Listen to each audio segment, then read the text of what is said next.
Jadi penyakit jantung itu bisa dibagi jadi beberapa tipe ya. Mm-mm. Ada yang namanya congenital heart disease. Jadi dia penyakit jantung yang terjadi ketika baru lahir atau bawaan. Oh, oke ya. Yang kedua, penyakit jantung karena infeksi. Mm. Yang ketiga, untuk yang koroner.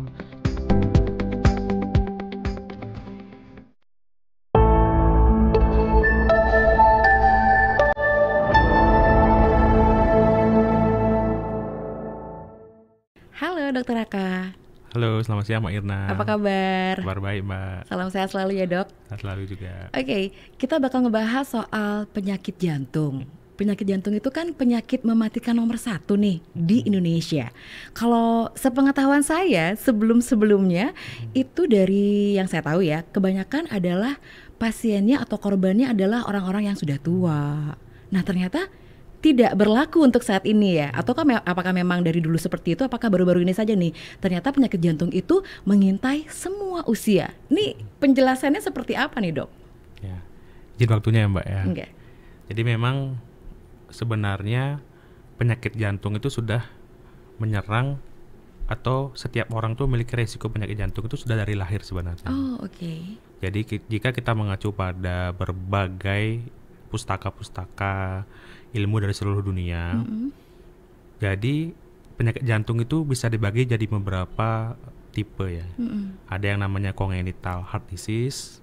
Jadi dia penyakit jantung yang terjadi ketika baru lahir atau bawaan. Oh oke ya. Yang kedua, penyakit jantung karena infeksi. Mm. Seperti misalnya ketika zaman COVID itu terjadi miokarditis. Mm. Jadi peradangan pada sel otot jantungnya. Ya. Atau misalnya penyakit jantung rematik terjadi karena infeksi tenggorokan, terus bakterinya bergerak ke jantung atau berpindah ke jantung, jadinya penyakit jantung rematik. Mm-mm. Atau misalnya ketika sudah dewasa terjadi kekakuan pada otot pembuluh darah ataupun dari koroner pembuluh darahnya, bisa terjadi penyakit jantung koroner. Mm. Jadi ada cukup banyak. Atau misalnya toksin. Toksin itu misalnya bagi yang peminum alkohol, bisa terjadi suatu alkoholik kardiomiopati. Jadi cukup banyak. Bisa Jadi menyerang berbagai usia dan tahapan kehidupan itu. oke, jadi faktornya memang tidak menutup kemungkinan dari usia ya. Jadi Ya, gaya hidup juga iya gaya masuk. hidup. Jadi sebenarnya kalau ngomongin soal faktor tuh banyak faktornya ya, bukan Ya. karena hanya usia saja. Tapi kalau misalnya yang harus digaris bawahi nih dok, untuk penyakit jantung ini sebenarnya yang paling berperan penting untuk setiap orang nih, untuk mencegah lah istilahnya seperti itu. Ini apa nih dok? Jadi tergantung kita bicara penyakit jantung yang mana. Oh, Yang oke. pertama kalau misalnya kita kongenital, kongenital itu biasanya berhubungan dengan kesehatan ketika si ibu mengandung. Jadi kongenital itu biasanya contohnya atrial septal defect, jadi lubang pada jantungnya, atau misalnya kegagalan pembentukan bagian-bagian jantung ketika bayi. Jadi yang paling penting pada saat itu adalah kontrol ke dokter kandungan, menjaga kesehatan makanan, dan juga makanan-makanan yang masuk ke ibunya itu harus dijaga. Itu. Yang kedua, kalau untuk masalah infeksi, misalnya sakit jantung rematik, biasanya awalnya diawali oleh nyeri tenggorokan. Oh, oke. Jika pasien itu apes karena bakteri yang namanya Streptococcus dan tidak diobati dengan tepat untuk antibiotikanya, maka bakteri itu bisa istilahnya menyebar ke jantung menjadi penyakit jantung rematik. Padahal sebenarnya obat yang paling gampang untuk mengobati Streptococcus itu adalah hanya amoksisilin. Itu ada di puskesmas biasanya. Oke. Kadang kita mengabaikan hal-hal yang biasa, nyeri tenggorokan, demam, tidak diobati. Yang ketiga, untuk yang koroner, yang paling sering kita dengar penyakit jantung koroner, itu biasanya berkaitan dengan usia dan juga gaya hidup. Satu misalnya yang paling pasti adalah merokok. Merokok. Yang kedua misalnya gaya hidup sehat, ya olahraga itu harus rutin, nggak perlu susah-susah. Yeah. Jadi misalnya olahraga 15-30 menit sehari, jalan sehat gitu. Dan juga makan makanan yang mengandung kolesterol yang tinggi itu yang mungkin dibatasi itu sih. Oke. Jadi memang ternyata penyakit jantung ini kompleks ya dok ya. Iya. Tapi dibilang kompleks universal juga dong ya. Hitungannya seperti itu ya. Nah kalau memang antisipasinya lagi nih, kalau misalnya memang tadinya kan kita sudah tahu nih kita nggak ada keturunan juga enggak. Mungkin awalnya memang aman. Tapi ketika faktor kita gaya hidupnya berubah, ternyata ada tercetuslah penyakit jantung itu, gitu kan. Tapi kalau misalnya kita udah berusaha juga semuanya, tetapi ternyata kenapa endingnya setiap kasus yang ada di, anggap deh di Indonesia ini ya, untuk kematian yang mendadak, pasti dibilangnya penyakit jantung. Apakah itu memang benar atau emang hanya sekedar kayak diagnosis dokter seperti itu gitu? Apakah memang ada pemicu lainnya gitu? Oh, jadi kalau misalnya kematian mendadak itu penyebabnya banyak. Jika kalau paling sering itu kalau di bagian jantung selain koroner, dia ada namanya aritmia. Jadi aritmia itu banyak penyebabnya. Salah satunya adalah channelopathy. Channelopathy itu gangguan genetik di saluran listrik jantungnya. Oke, karena memang semuanya di sini ya jantung ya dok ya. Misalnya contoh seperti ada artis yang tiba-tiba pada saat tidur meninggal, pada saat aktivitas meninggal, itu namanya sering ada namanya sindrom Brugada atau sindrom yang memang pemicunya ketika dia berenang, aktivitas, dia bisa meninggal tiba-tiba. Yang kedua, meninggal pada saat tidur atau meninggal pada saat dia terdengar atau mendengar bunyi yang keras. Jadi mendengar klakson yang keras, tiba-tiba dia bisa meninggal. Nah, itu karena kaget itu. Iya, kaget ataupun dia gangguan pada kelistrikannya. Nah, permasalahannya adalah kita harus akui ya, sistem diagnostik di negara kita itu memang masih kurang. Jadi untuk menentukan dia itu channelopathy, mungkin tidak semua orang bisa beruntung menentukan, oh ini orangnya ada gangguan ini. Gangguan channelopathy harus dipasang misalnya pacu jantung. Nah, itu yang mungkin belum merata di seluruh Indonesia. Gitu. Jadi ternyata ya, tapi memang indikasinya ada lah ya dok ya, ada, ya. Secara garis besar gitu ya ada. Dok ya. Nah kembali lagi nih ke penyakit di semua usia. Ini kan lagi istilahnya mengintai gitu kan.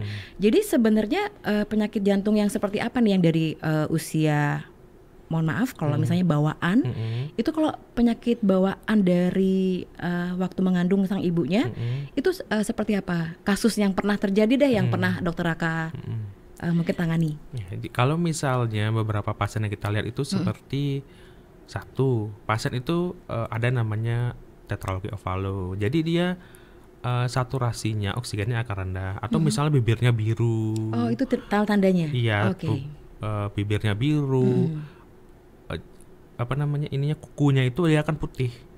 Tidak seperti ada aliran darah. Iya, tidak seperti itu. Benar-benar putih dia. Kayak langsung saya lihat dok.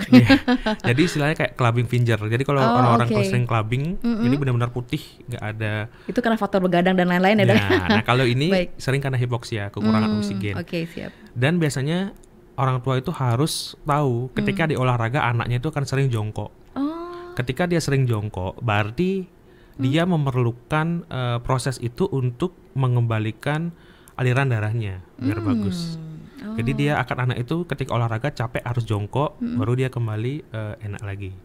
Itu tanda-tanda ketika dia paling sering ditemukan. Atau misalnya pada bayi-bayi itu dia itu gagal tumbuh. Kok berat badan bayi anak saya ini kok nggak tumbuh-tumbuh ya? Nggak naik-naik. Beratnya. Iya. Terus misalnya kok batuk pileknya sering. Ketika batuk pilek seringnya itu malah sesak sekali. Tidak ada demam. Kok bisa ya? Nah itu batuk pilek yang sering, tidak ada demam, berat badannya nggak tumbuh, bisa kita curigai itu suatu apakah ada gangguan jantung di luar mungkin masalah paru-paru juga bisa. Jadi memang ternyata jantung itu kalau boleh tadi dikatakan sama dokter Raka, kok ada flu sama batuk dan ada asma juga hitungannya ya. Jadi itu gimana tuh regulasinya tuh? Karena memang batuk dan pilek itu kan memang mempengaruhi kerja jantung. Prinsip jantung itu kalau misalnya batuk dan pilek ataupun demam, denyut jantung pada orang itu umumnya dia akan naik. Jadi gitu, jantung itu akan berdenyut lebih cepat.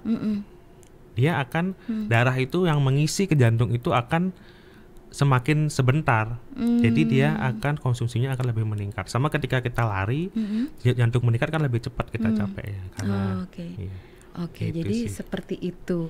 Nah, jadi kan sebenarnya kalau penyakit jantung itu juga ada hubungannya dengan darah lancar ya, Dok ya? Iya. Darah lancar Ada ada kalau di juga. kaki, iya ada. Ah, ah. Tapi kalau yang normalnya, Dok, untuk degupan atau apa sih istilahnya, Dok? Denyut Denyut jantung ya. jantung itu seperti apa? Kalau normal bunyinya atau nadanya lah hitungannya kan ya? Seperti Iya. apa, Dok, bunyinya? Kalau itu loop dub, jadi loop dub kayak gitu. Oh, Jadi normalnya dia seperti itu. teratur, ya. Oke, jadi tidak kalau yang cepat sekali, yang nggak normal mungkin bunyinya debek-debek gitu ya, Dok? Iya, kayak gini. Kayak dompet suaminya kalau buka sama istri. Kak.